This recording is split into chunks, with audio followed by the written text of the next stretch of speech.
इसको मास्टरमाइंड करने वाला जो आदमी है, जिसने इसको डिजाइन किया, इस करप्शन का सबसे बड़ा बेनिफिट उठाया, वो है फैज हमीद। मैं अभी फैज हमीद साहब की सिर्फ लोकल एसेट्स, पाकिस्तान के एसेट्स की बात कर रहा हूँ, बैरून मुल्क तक अभी मैं नहीं जा रहा, जाऊंगा, अभी नहीं जा रहा। उनकी बाकियात सेनेट में भी मौजूद है, दाएं बाएं भी मौजूद है। जनरल फैज हमीद साहब का ताल्लुक है, ये फौज का एक इंटरनल मामला है, उनके अपने रूल्स या कानून है, वो जिसको चाहे जिस तरीके से भी चाहे किस वक्त किस चार्जेस पे ट्रायल करना चाहिए, इनका अंदरूनी मामला है, हमारे साथ कोई लेना दे। जो चार्जशीट है बानी पीटीआई और फैज़ हमीद के ख़िलाफ़, वो कली फैज़ हमीद के ख़िलाफ़ नहीं है। और ये जो बुशरा बीबी की जो जादूगरी थी, उसके पीछे जादूगर जो था वो फैज़ हमीद था। खाया पिया इकट्ठा है। अब आप कहते हैं मैं पहचानता ही नहीं हूँ। जनरल फैज़ हमीद साहब के हवाले से जो आप बात कर रहे हैं, वो आर्मी एक्ट और फील्ड जनरल कोर्ट मार्शल, वो अपना रास्ता खुद अख्तियार करेगा। इस डिपार्टमेंट का एक डिपार्टमेंट है आर्मी मुसल्लह अफवाज भी, वो खुद ब खुद अपना रास्ता इख्तियार करेगा और कानून अपना उनके पास हक है जाने का हाई कोर्ट में। जनरल फैज़ के मुस्तकबिल को लेकर बहुत सारी गुफ्तगू हो रही है, लेकिन उससे पहले जब वो पॉलिटिकल इंटरफेरेंस कर रहे थे और इमरान खान की कुव्वत बने हुए थे, तो तब हालात क्या थे, कितना पावरफुल सिनेरियो था। और सबसे बढ़कर कहा यह जाता था कि ये कोई 10-15 साल के लिए चलेगा, कोई डेकेड से ऊपर का प्रोग्राम है। ये बातें पॉलिटिकल लोग अपनी स्पीचेस में, अपने प्रेसर्स में या कई दफ़ा सोशल मीडिया पर इस तरह की गुफ्तगू करते दिखाई देते थे। जनरल फैज़ के मुस्तकबिल से पहले और उनके मुस्तकबिल पर बात करने से पहले बड़ा ज़रूरी है कि खोज कर ली जाए कि बेसिकली उन दिनों हालात क्या बने हुए थे और मामलात क्या चल रहे थे। हॉल्ट कर चुका होता और हमारे पर कुछ फोर्सेस बैठी होती कि आप वापस करें जी, आप अपने को ड्रेस डाउन करें, जो हो चुका है इसी सेंचुरी में। कभी कभी इंस्ट्रूमेंट को पता ही नहीं होता कि हैंडलर क्या कर रहा है। पपेट है ना, उस पपेट को नहीं पता कि पपेटियर क्या कहलवा रहा है। जनरल फैज साहब, आपको जवाब देना है कि आपने क्यों एक हाजिर सर्विस जज के घर जाकर उन पर आइन और कानून के खिलाफ फैसला करने के लिए दबाव डाला। क्यों आपने उन्हें वक्त से पहले ही इस्लामाबाद हाई कोर्ट का चीफ जस्टिस बनवा देने की पेशकश की। पाकिस्तान का मारूफ नाम है, बहुत बड़े जर्नलिस्ट हैं, एंकर पर्सन हैं तलत हुसैन साहब। उनसे जानते हैं, उनसे पूछते हैं कि उन दिनों के अहवाल को याद करते हुए, उन दिनों के जब वो बातें करते हैं तो वो क्या बता रहे हैं, क्या डिस्कस कर रहे हैं, और इन दिनों क्या हालात बेसिकली चल रहे थे और इमरान खान साहब की पावर क्या थी बेसिकली।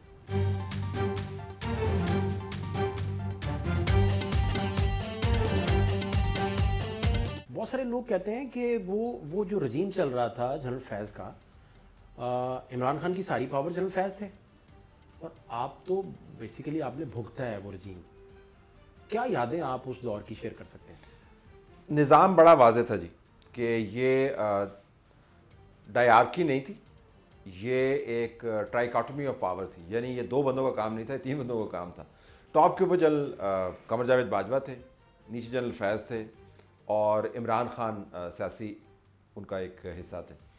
जनरल फैज़ ने इमरान खान के घर को कंट्रोल करना था बज़रिया जुल्फ़ी बुखारी और बुशरा, और जो खारजा पॉलिसी और दूसरे अमूर हैं बड़े बड़े, उसके ज़रिए पॉलिसी के ज़रिए जनरल बाजवा ने जनरल इमरान खान को इंगेज करना था। और तीनों के अपने अपने मफादात थे। इमरान खान का ख्याल था कि वो 2030 तक या 32 तक प्राइम मिनिस्टर रहेंगे। जनरल बाजवा का ख्याल था कि एक एक्सटेंशन के बाद उनको मज़ीद एक एक्सटेंशन मिलेगी, और जनरल फैज़ का ख्याल था कि अगर जनरल बाजवा की एक्सटेंशन नहीं होती तो उसके बाद वो अगले आर्मी चीफ होंगे। तो ये तीनों का एक बाकायदा एक कट था।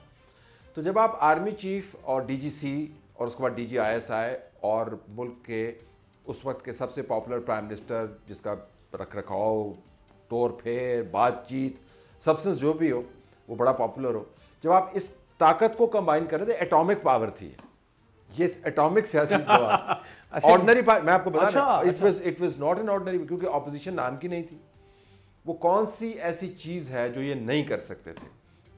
तो मेरे ख्याल में वो बड़ा यूनिक दौर था, जिसके अंदर एक बड़ा पॉपुलर लीडर और जिसके ग्रास रूट, अच्छा सोशल मीडिया भी आपके साथ है फिर, और पूरा मीडिया भी आपके साथ है, कि जो नहीं है साथ उसको आप फिर थप्पड़ लगा रहे हैं। सो वो पाकिस्तान की तारीख जो मैंने बतौर सहाफ़ी देखी है, कोई 34 ईयर्स तो मुझे हो गए हैं, उसमें इसका कोई कंपैरिजन मुझे नज़र नहीं आता। जुल्फ़िकार अली भुट्टो साहब का भी मिलिट्री ट्रायल नहीं हो सका था। अब जब स्पेकुलेट हो रहा है, या वो लोग जो फैसला साज जहनों को पढ़ते हैं वो जब पब्लिक को बताते हैं या जर्नलिस्टों से इंटरेक्ट करते हैं, तो वो कहते हैं कि ये बात जा रही है उसी तरफ और इमरान खान का मिलिट्री ट्रायल होगा। बल्कि फैसल वाडा साहब तो यहाँ तक कह रहे हैं कि जो सज़ा जो है वो जनरल फैज़ को मिलेगी वही सज़ा इमरान खान को मिलेगी। इन सारी बातों में हकीकत कितनी है और ये बातें तहरीक इंसाफ के लिए कितनी संजीदा हैं? फैज़ हमीद साहब का जो चार्जशीट इसको कहा जा रहा है, ये चार्जशीट इस तरह नहीं है कि हमारी कोर्ट की तरह कोई इल्जाम लगे।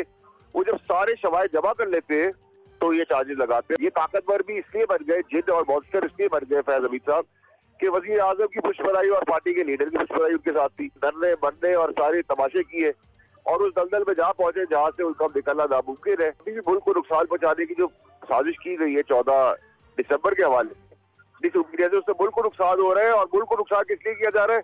ताकि फैज़ हमीद के केसेस बन जाए। कि वो फैज़ हमीद के केसेस क्यों बच नहीं सकते कि फैज़ हमीद ने शवाहिद दे दिए इमरान खान के लिए, उनकी बेगम के लिए। इसमें ये नहीं हो सकता कि फैज़ हमीद को सारी सजाएं मिल जाए और बाकी बच जाए। और मेरे लिए ये भी सरप्राइजिंग शॉकिंग नहीं होगा अगर ये सारे आर्मी कोर्ट्स में केस चलाए जाएंगे इमरान खान साहब के लिए। तो मैं तो इस दलदल से उनको 2-2.5 साल पहले से बचा रहा था। मारूफ जर्नलिस्ट हैं, तहकीकाती सहाफ़ी हैं एजाज सैयद साहब, उनके पास चलते हैं ताकि उन दिनों का अहवाल कुछ समझा जा सके कि जनरल फैज़ का अहद जो है वो कितना मजबूत था, या इमरान खान के पीछे जो असल ताकत थी वो क्या थी। एजाज सैयद साहब के पास चलते हैं, उन्हीं से समझते हैं।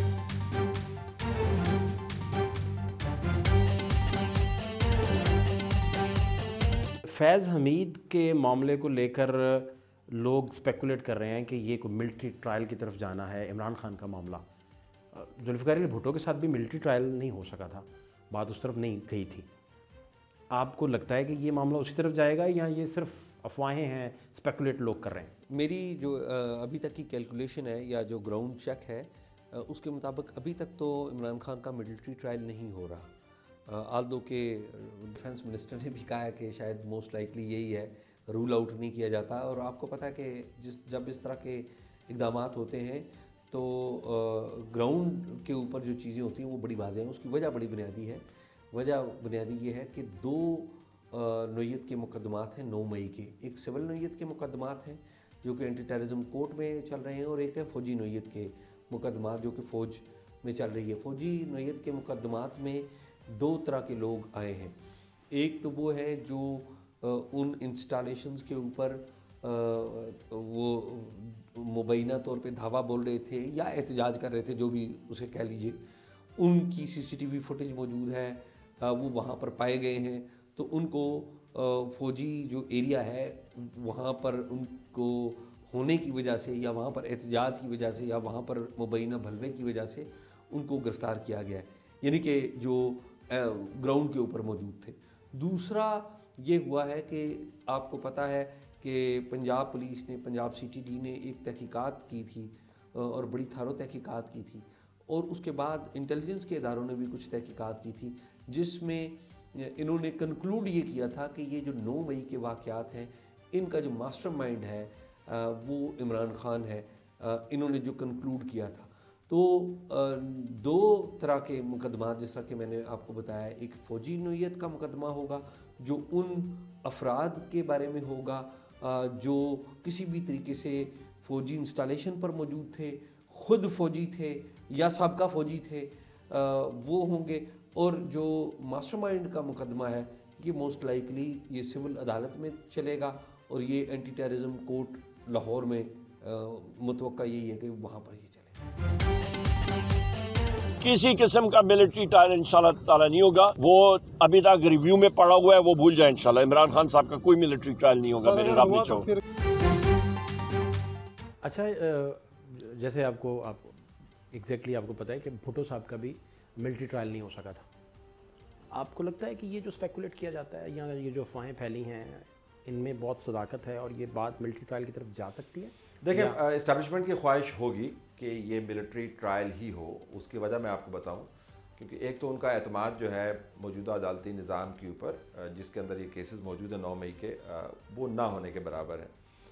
2-3 प्रेस ब्रीफिंग्स तो हम अटेंड कर चुके हैं पिंडी में, जिसके अंदर वाज़ेह अंदाज से बताया गया कि जो दहशतगर्द हैं कैसे इन अदालतों से अपने आप को छुड़ा लेते हैं, फिर मुल्क के अंदर तबाही की बुनियाद बनते हैं। तो एक तो ये है कि जी हमें वाक़तन इस अदालती निज़ाम के ऊपर एतमाद नहीं है, ये हमें मैसेज मिलता है इस तमाम गुफ्तगू से जो हमने सुनी पिंडी में, अगर जो उसका दायरा कार जो है वो दहशतगर्दी के हवाले से तय हुआ था। दूसरी बात यह है कि जब आप फ़ौजी इंस्टॉलेशंस के ऊपर हमला करते हैं या उसमें मुआवनत करते हुए पकड़े जाते हैं, या आप एक प्लान बनाते हैं जिसके ज़रिए फ़ौज के अंदर म्यूटनी करवाने की कोशिश की जाती है, तो फिर आपके ऊपर आर्मी एक्ट जो इस वक्त मौजूद है, ना वो आपने बनाया ना हमने बनाया, उसके अंदर गुंजाइश मौजूद है कि सिविलियन जो है वो उसका ट्रायल मिलिट्री कोर्ट में हो। तो ये तो हो गया फ्रेमवर्क। क्या हो पाएगा? बहुत मुश्किल है मेरे ख्याल में। इमरान खान के बारे में कहा जाता है कि वो जनरल फैज़ को आर्मी चीफ लगाना चाहते थे, तो बहुत सारे लोग ये सवाल भी पूछते हैं कि वो तो बतौर DGISI उन्हें जाने नहीं दे रहे थे यहाँ से, और वहीं से बहुत बड़ा कॉन्फ्लिक्ट शुरू हुआ, और वो कॉन्फ्लिक्ट बढ़ता बढ़ता यहाँ तक पहुँच गया कि अदम एतमाद के नतीजे में इमरान खान को घर जाना पड़ा। तो क्या इमरान खान आर्मी चीफ लगाना चाहते थे जनरल फैज़ को, या इस तरह की अफवाहें या इस तरह की बातों में कितनी संजीदगी या कितनी रियलिटी है?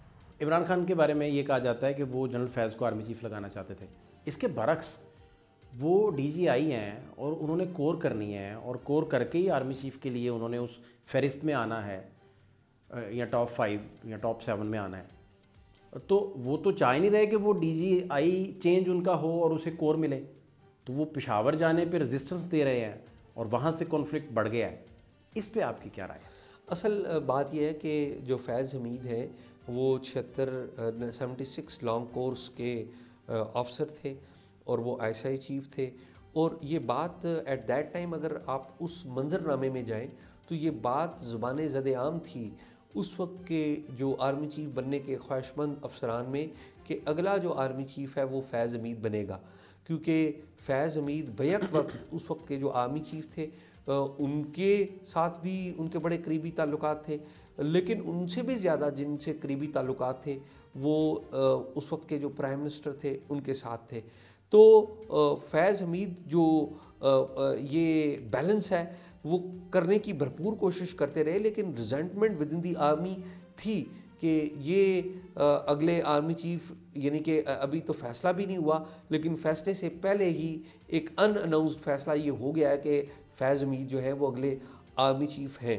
तो ये तो एक रियलिटी है, और इस हवाले से एट दैट टाइम जो कोर कमांडर्स कॉन्फ्रेंस थी जिसको जनरल बाजवा लीड करते थे, उसमें भी ये बातें हुई थी, और जनरल बाजवा जो मिलिट्री की जो सेंटिमेंट्स हैं वो उस वक्त के प्राइम मिनिस्टर को पहुंचा रहे थे, और यही वजह थी कि जनरल बाजवा ने एटलीस्ट 3 दफ़ा जो फैज़ हमीद हैं उनको ISI के ओहदे से हटाकर वापस फ़ौज में भेजने की कोशिश की, और हर दफ़ा इमरान खान जो है वो उनके रास्ते में आए, बल्कि यहाँ तक भी हुआ कि जो जनरल बाजवा हैं उन्होंने इमरान खान को जो उनकी फेमस मुलाकात है अक्टूबर के पहले हफ्ते की 6 अक्टूबर 2021 की, उसमें उन्होंने कह दिया कि अगर फैज़ हमीद को ISI से आप रिलीज़ नहीं करते तो जो अगली सीनियरिटी आर्मी चीफ की आएगी तो उस लिस्ट में मैं उनका नाम नहीं डालूँगा। ये 5 जजों ने जनरल बाजवा और जनरल फैज़ हमीद की माँ पर क्यों गलत फैसला दिया? जनरल बाजवा ने इसलिए गलत फैसला दिलवाया कि नवाज शरीफ तो मुझे एक्सटेंशन नहीं देगा, इमरान दे देगा, और फैज़ हमीद ने इलेक्शन इसलिए चोरी किया, उसने कहा बाजवे के बाद मैं चीफ ऑफ आर्मी स्टाफ बन जाऊंगा। ये छुपा छुपाई की गेम ने पाकिस्तान को डुबो दिया। अफवाहें जो थी वो ये थी कि जी इमरान खान जो हैं ये जनरल फैज़ को आर्मी चीफ लगाना चाहते हैं, लेकिन वो तो उन्हें DGI से रिलीव ही नहीं कर रहे और कोर दे ही नहीं रहे, तो वो फिर उस दौड़ में कैसे आएंगे? ये अफवाहें फिर क्यों हैं? अफवाहें इस वजह से थी कि DGISI की जो ताकत थी जनरल फैज़ ने उसको उस लेवल पर पहुंचा दिया था कि जो कोर कमांडर्स हैं वो उसके सामने उसकी चमक जो है मांद पड़ जाती थी। तो सिर्फ वो DGISI नहीं थे, वो DGISI प्लस थे। तो इमरान खान हटाना नहीं चाहते थे उस क्रूशल टाइम में जब फिर वोट ऑफ नो कॉन्फिडेंस भी होना था, तो उनको पता था कि ये सारी ताकत जो है ये जनरल फैज़ के पास ही मौजूद है। तो कहते तो हैं जी कि अफ़गानिस्तान के अंदर बड़े मामलात ख़राब थे, मैंने कहा ये लगा रहे। एक तो ये उनको इशू था, दूसरा है कि जनरल नदीम अंजुम के साथ इशू था।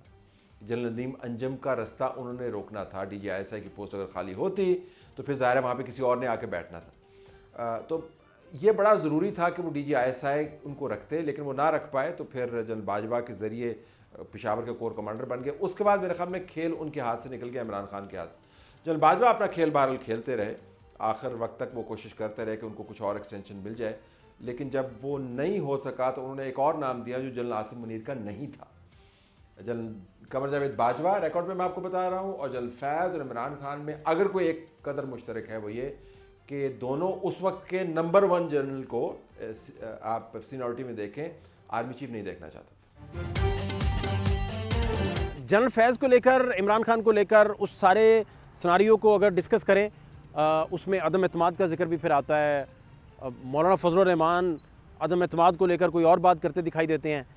PDM, ये पीपल्स पार्टी, नून लीग, बाकी सारे लोग इसको लेकर कोई और बात करते दिखाई देते हैं। मौलाना फजलुर रहमान ने कहा कि अदम एतमाद जो है वो हम एस्टेब्लिशमेंट के प्रेशर पर लेकर आए थे, लेकिन पीपल्स पार्टी हमेशा से इस बात को नहीं मानती और नून लीग भी इस बात से किनारा कशी इख्तियार करती है। और उनका ये कहना है कि ये सिस्टम के अंदर एक हमारे पास रास्ता मौजूद था जो आसिफ अली जरदारी साहब की क़यादत में हमने उस रास्ते को खोजा और उसके नतीजे में फिर अदम एतमाद लाए और प्राइम मिनिस्टर तब्दील कर लिया। इस मीटिंग में तमाम पॉलिटिकल पार्टीज के सरबराहान थे।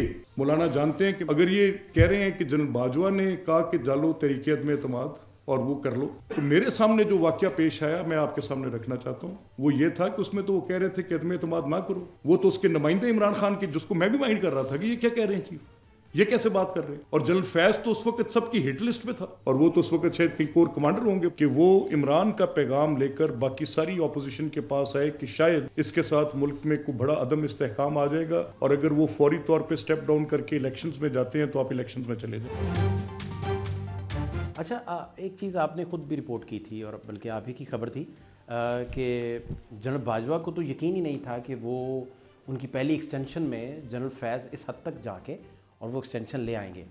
और वो आप ही की खबर थी कि वो डॉक्यूमेंट जब जनरल बाजवा साहब ने देखा, जो ऑफिशियल चाहिए होता है, तो वो भी सरप्राइज़ थे।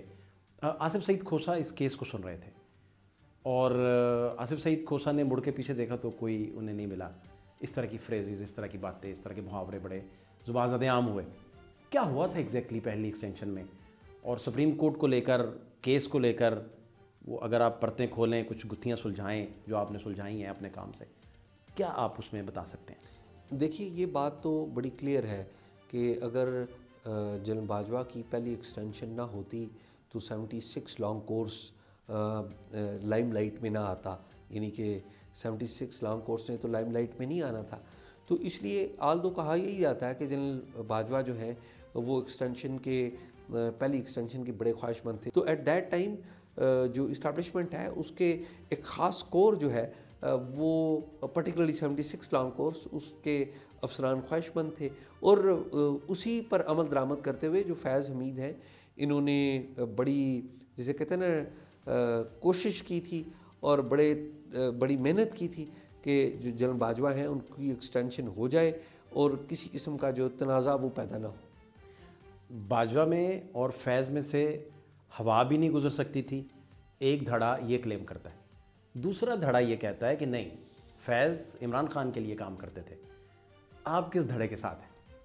नहीं, मेरे ख्याल में ये दोनों बातें अपनी अपनी जगह पे दुरुस्त हैं। इसमें कोई एब्सोल्यूट ट्रुथ नहीं है कि सिर्फ एक ही बात है। अगर फैज़ हमीद के पास, जनरल फैज़ हमीद के पास आर्मी चीफ का कॉन्फिडेंस ना होता, मिलिट्री का कॉन्फिडेंस ना होता, उस वक्त के चीफ ऑफ जनरल स्टाफ का कॉन्फिडेंस ना होता, तो वो DGISI नहीं बन सकते थे। और अगर इमरान खान उन पर एतमाद ना करते तो वो DGISI के तौर पे कंटिन्यू ना कर पाते। और उसकी बहुत बड़ी एग्जांपल ये है कि जब फैज़ हमीद को हटाया गया, यानी कि जब वो DGC से गए, तो उसके बाद जो आसिम मुनीर हैं उनको DGISI लगाया गया। और आपने देखा कि इमरान खान ने किस तरह उस वक्त जो जनरल आसिम मुनीर हैं उनको हटाया और वो इंश्योर किया कि फैज़ हमीद ही वहाँ पर आए। तो अगर फैज़ हमीद के पास इमरान खान का कॉन्फिडेंस ना होता तो वो वापस अपनी पोजीशन के ऊपर भी ना आते। आपके नज़दीक जनरल बाजवा ने इमरान खान को मिसरीड किया था या इमरान खान अब इस्टेब्लिशमेंट को मिसरीड ज़्यादा कर रहे हैं? दोनों। इमरान खान तब भी कहता था कि मैं हुकूमत से बाहर निकल के ज़्यादा ख़तरनाक हूँगा, सही कहता था। और आप देखें जब हुकूमत से निकाला गया तो उसके बाद उनकी पॉपुलैरिटी जो है वो एक at an all time high गई और उसके बाद से वो काबू ही नहीं की जा रही। You see the difference is they two different individuals, their convictions are different, their beliefs are different, their form of running the institution is very very different. ज़मीन आसमान का फ़र्क है इन दो शख्सियात के अंदर। जो उन दिनों अफवाहें चल रही थी या बात आ रही थी या रिपोर्ट हो रही थी वो था कि बाजवा में और जनरल बाजवा में और जनरल फैज़ में से हवा तक नहीं गुजरती। लेकिन तहरीक इंसाफ के बहुत सारे लोग, मिनिस्टर्स भी, सारे भी सरगोशियों में हमें बताते हैं कि भाई जनरल फैज़ तो काम ही इमरान खान के लिए करते थे। तो इन दोनों में आपस में कोऑर्डिनेशन फैज़ का और जनरल बाजवा का ये कैसा था? बाज़ औक़ात छोटी सी कहानी जो है ना वो सियासी हक़ाइक़ को वाज़ेह अंदाज से बयान कर सकती है। तो हमने किसी ज़माने में किस्सा पढ़ा था, एक शख्स था, उसका किसी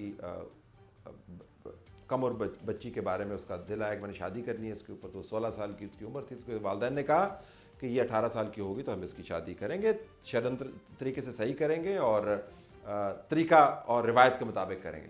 तो उस शख्स ने उस ख़ानदान के साथ रवाबित रखने के लिए 2 साल तोहफ़े तोहफ़ का सिलसिला जारी रखा और वो ख़ातून को 2 साल तोहफ़े भिजवाता रहा ताकि वो इंगेज रहे और रिवायत भी ना टूटे। तो 18 साल की जब वो हो गई तो इसने रिश्ता भेजा तो पता चला कि उस खातून ने शादी कर ली है।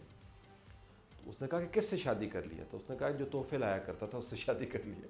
जनरल फैज़ और जनरल बाजवा का इशू ये था कि जनरल फैज़ को इस्तेमाल किया जाता था इमरान खान को तोहफे भिजवाने के लिए। तो जनरल फैज़ ने बुनियादी तौर पर इमरान खान के साथ खुद मामला अपना तय कर लिया और जिसके तवस्सुत वो आर्मी चीफ बनना चाहते थे। तो इन अ वे आखिर में आके जनरल फैज़ और इमरान खान ने जनरल बाजवा को इक्वेशन में से निकालने की कोशिश की। जिस मौके के ऊपर जनरल फैज़ ने सोचा कि अगर ये मेरे साथ कर रहे हैं तो मैं फिर अपने एक्सटेंशन के लिए काम करना शुरू कर देता हूँ। तो ये जो तीनों का इकट्ठ था, ये जो एटॉमिक पावर जिसका मैं जिक्र कर रहा हूँ, जब ये टूटी तो फिर उसके बाद जो तबाही वो आपके सामने है। जनरल बाजवा किसी और तरफ निकल गए, इमरान खान के हाथ से खेल निकल गया क्योंकि DGISI कोई और बन गया।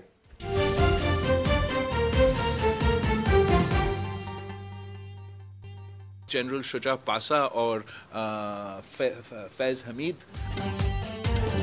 हम पे ये तरीके इंसाफ मुसल्लत करके पाकिस्तान पीपल्स पार्टी को ही पंजाब से दूर रखना पड़ा। उन दिनों आसिफ अली जरदारी बड़े मुतहर्रिक थे। जनरल बाजवा किसको आर्मी चीफ लगाना चाहते थे? आसिफ अली जरदारी जो सदर पाकिस्तान है, ये क्या गुफ्तगू उन दिनों कर रहे थे या क्या लॉबिंग चल रही थी उन दिनों? हो क्या रहा था बेसिकली मुल्क में? तजियाकार इस बारे में क्या राय रखते हैं? अच्छा, इस सिनेरियो में जरदारी साहब किसकी लॉबिंग कर रहे थे और किसके लिए वो काम कर रहे थे? आसिफ अली जरदारी साहब जो हैं वो भी उनकी भी ख्वाहिश थी कि वो सारे जो मेक ब्रेक है उसमें अपना रोल प्ले करें। और आसिफ अली जरदारी साहब एट दैट टाइम इनके मिलिट्री सेक्रेटरी एक ऑफिसर रहे थे। तो जरदारी साहब की ये ख्वाहिश थी कि उनका वो आर्मी चीफ बन जाए क्योंकि within the system polarization थी। तो वो चाह रहे थे, उन्होंने कोशिश भी अपने तय की कि वो बने, लेकिन आसिफ जरदारी साहब को पता था कि उनकी जो लिमिट्स क्या हैं, क्योंकि ज़ाहिर है अल्टीमेटली ये फ़ैसला नवाज़ शरीफ और शहबाज शरीफ ने मिलकर।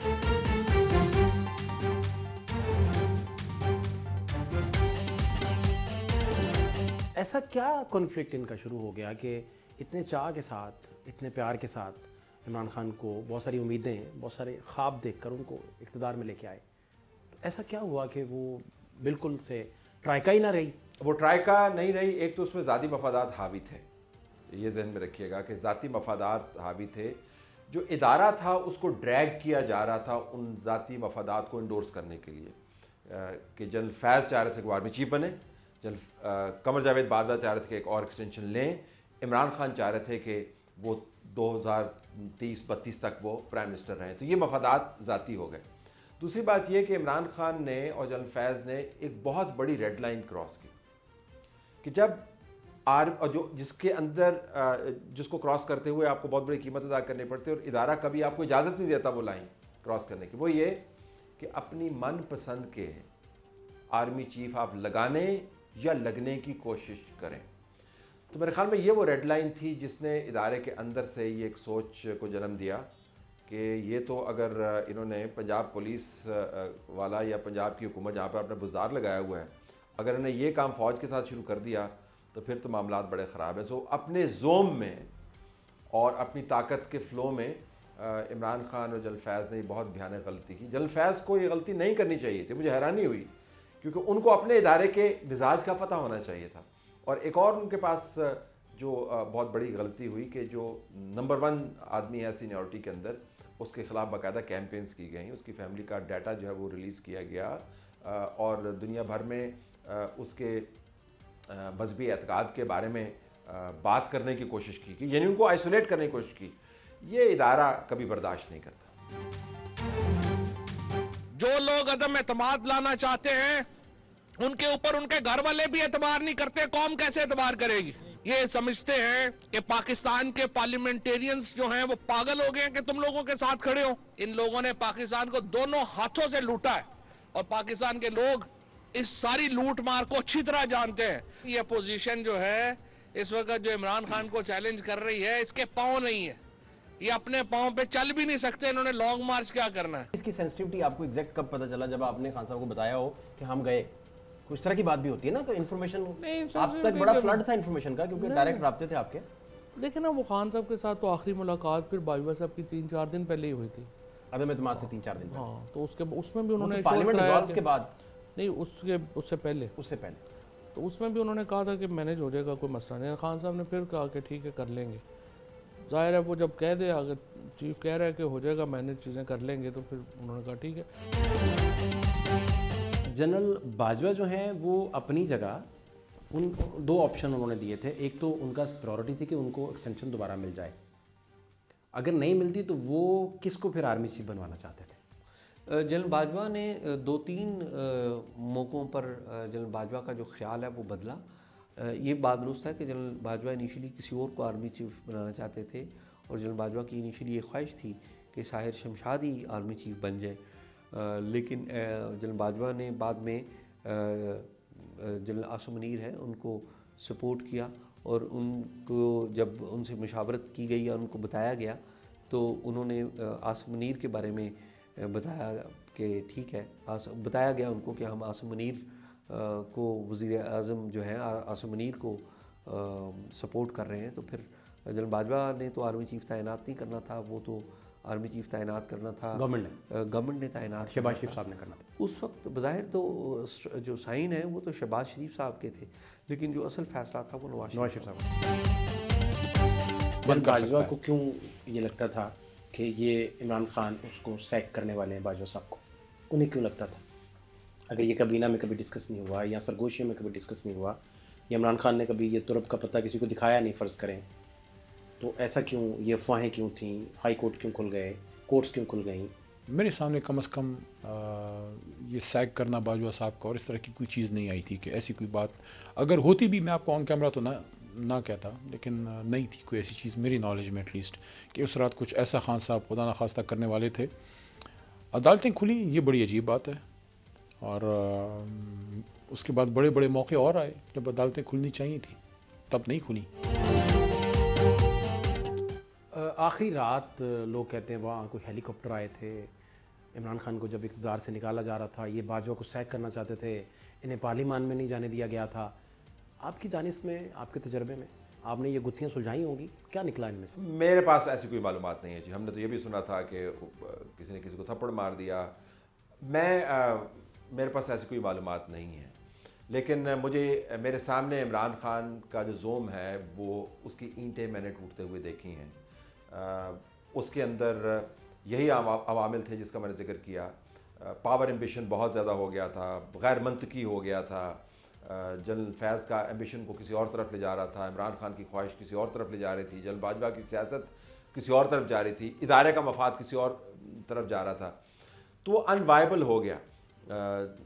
ऐसे तो नहीं इत्तेहादी फिर मामलात से हाथ उठा लेते। जब इत्तेहादियों ने हाथ उठा लिया, नंबर आपके पास थे नहीं तो आप फारिग हो गए। मेरा नहीं ख्याल कि उनको कोई थप्पड़ रसीद करने की ज़रूरत थी या उनको निकालने की ज़रूरत थी। वो सिस्टम शिकस्त और एक का शिकार हो गया था और आखिर में टूट फूट हो गई। अब देखें वो कहाँ पे बैठे हुए। कहा जाता है जी वो कि अपना इमरान खान पार्लियामेंट हाउस जाना चाह रहे थे। बहुत सारी अफवाहें हैं कि जनरल बाजवा को सैक करना चाह रहे थे। ये अफवाहें, इनमें हकीकत कितनी है? देखो, पार्लियामेंट में तो खान साहब अगर कोई करता तो कैबिनेट कर सकती थी ना, और कैबिनेट मीटिंग तो पीएम हाउस में हुई उस दिन, और जो स्पेकुलेशन थी कि जनरल बाजवा को फारिग किया जा रहा है वो उसी वक्त थी, बिल्कुल वो स्पेकुलेशन चल रही थी। लेकिन कोई इंटेंशन मुझे नज़र नहीं आ रही थी कि कोई इंटेंशन थी, जस्ट इट वाज स्पेकुलेशन। और क्या वाकई इमरान खान बाजवा को सैक करना चाहते थे? इमरान खान इस हवाले से बातचीत ज़रूर करते रहे, लेकिन इमरान खान ने कोई अमली इक़दाम नहीं उठाया। इस हवाले से जो इस्टेब्लिशमेंट थी उसने भी अपनी पहले से तैयारी की हुई थी। और आपको अगर याद हो कि उस वक्त रात के अंधेरे में इस्लामाबाद हाई कोर्ट खोली गई थी, वो एक्चुअली ये सोचा जा रहा था कि इमरान खान प्राइम मिनिस्टर के ओहदे से फ़ारिग होने से पहले आर्मी चीफ को सैक कर देंगे। तो वो जो अदालत खोली गई थी वो इस्टेब्लिशमेंट की तरफ से, इस्टेब्लिशमेंट के कहने पे अदालत रात के अंधेरे में खोली गई थी, और इस्टेब्लिशमेंट के कहने पे एहतियाती तौर पे अदालत इसलिए खोली गई थी कि अगर कोई सैकिंग ऑर्डर आते हैं तो एक पिटीशन पहले से तैयार की गई थी कि उस पिटीशन के ज़रिए जो सैकिंग ऑर्डर हैं प्राइम मिनिस्टर ऑफ पाकिस्तान के, अदालत उन सैकिंग ऑर्डर्स को फ़ारिग कर देगी और वो जो आर्मी चीफ है वो अपने ओहदे पे बरकरार रहेगी।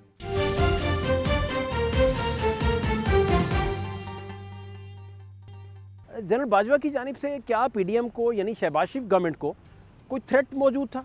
बहुत सारे लोग, बहुत सारे जर्नलिस्ट, बहुत सारी स्पेकुलेशन ये चल पड़ी थी उन दिनों, और यही अफवाहें फैली हुई थी कि शायद कोई मार्शल लॉ का ख़तरा मौजूद है और डायरेक्ट थ्रेट किया गया है, या उन लोगों को जो पैगाम लेकर जाते थे, पैगाम रसानी करते थे, उन लोगों के ज़रिए कोई थ्रेट भिजवाया गया है। इन बातों में कितनी हकीकत है?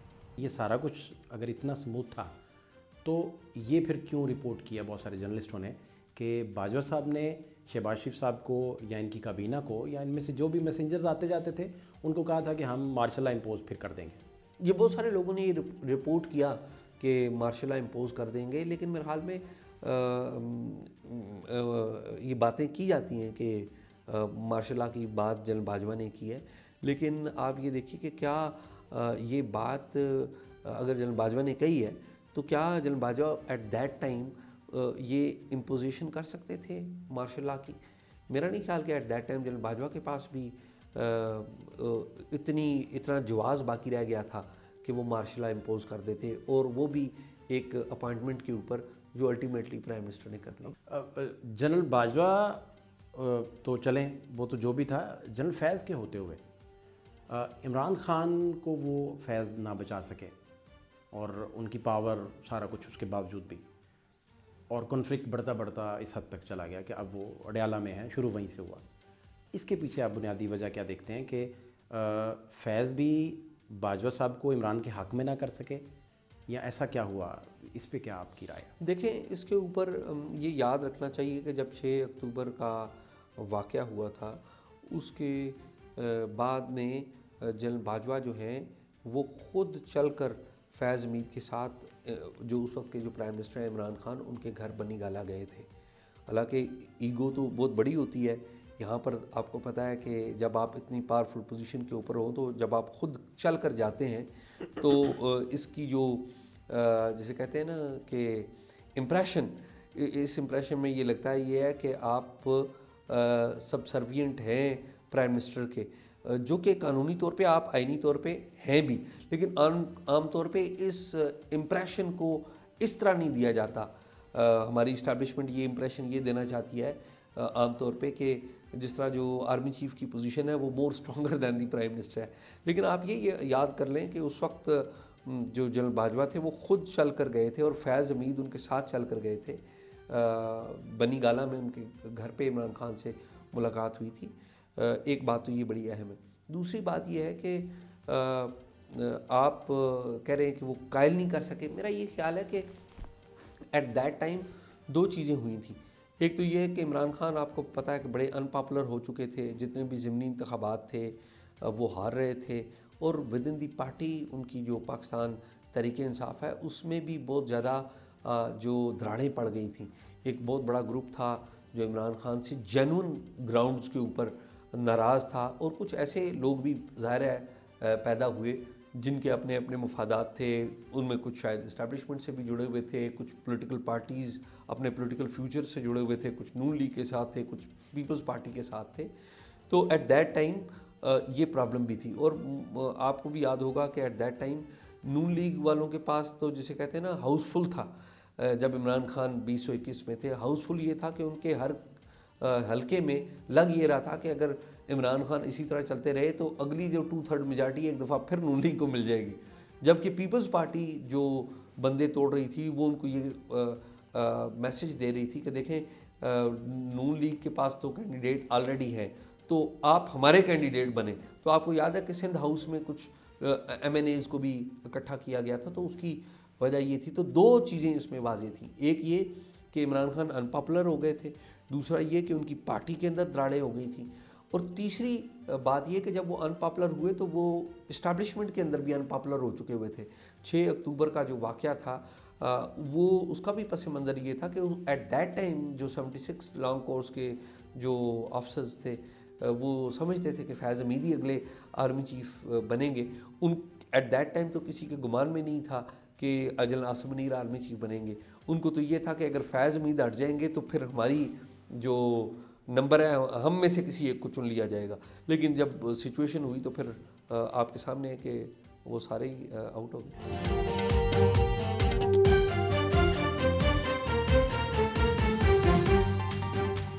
पार्टी वजूद में आई है, तकरीबन 28 साल हो गए। मुझे कोई एक जगह कोई दिखा दें कि इन्होंने कोई मुफाहमत की बात की हो। 19वीं तरमीम से अपने आप को रहा करवाया, फैज़ हमीद को बचाने के लिए मुज़ाकरात का ढोंग रचाया जा रहा है। इमरान खान का मुस्तकबिल आप क्या देखते हैं? आपके ख्याल में इसका अंत फिर क्या निकलेगा? ये जो सारा सिलसिला चल रहा है पॉलिटिकल, इसका अंत आप क्या देखते हैं? इमरान खान अपने मसाइल को बुनियाद बनाकर ज़्यादा दानिशमंदी का मुजाहरा कर सकते थे, वो अपनी गलतियों से सीख सकते थे, वो अपनी जमात को ऐसे रास्ते ना डालने की पॉलिसी अपना सकते थे जिसके अंदर तबाही ही तबाही है। जिस तरह उन्होंने जेल से बाहर रह के अपनी जड़ें खुद काटी हैं, उन्होंने जेल के अंदर रह के अपनी पार्टी की जड़ें काटी। तो जब आपके पास पार्टी तितर बितर हो, जब आपके लोग भाग दौड़ रहे हों और अंदर खाने जाके इस्टेब्लिशमेंट से बात कर रहे हो जी कि हमारी भी जान छुड़ा दें प्लीज़, क्योंकि ये तो हमें जो डिमांड करते हैं हमसे हम कर नहीं सकते, जो आपके धरने फेल हो रहे हों और मुकदमे आपके गिर्द बड़े गहरे हों, तो ज़ाहिर है फिर जेल से आप निकल नहीं सकते। क्योंकि जिस नहज पर इमरान खान इस लड़ाई को ले गए हैं उस नहज से वो वापस उन्होंने आना नहीं है, और अगर वापस नहीं आना तो फिर जेल से बाहर भी नहीं आना। बाजवा डॉक्ट्राइन के नाम से अखबारात में पूरा प्लान छपा था और एक रोड मैप दिया गया था जिसमें ये बताया गया था कि ये जो रजीम है इमरान खान का रजीम और जनरल बाजवा का डॉक्ट्राइन, जिसमें जनरल फैज़ एक बहुत बड़ी कुव्वत थे और मेक एंड ब्रेक में सबसे ज़्यादा उनका अहम तरीन किरदार था। ये रजीम शायद 15 साल चले, डेकेड्स का रजीम था, लेकिन बहुत सारे तजियाकार उस वक्त कहते थे कि इस ट्राइका में से कोई एक भी गया तो ये इमारत धड़ाम से नीचे गिर जाएगी। और फिर वही हुआ। जनरल फैज़ इस वक्त जेल में है, उनका मिलिट्री ट्रायल चल रहा है। इमरान खान अडयाला जेल में है और जनरल बाजवा भी मंजर आम पर नहीं है। फ़ात शहबाज खान को इजाज़त दीजिए। अल्लाह ने के बाद।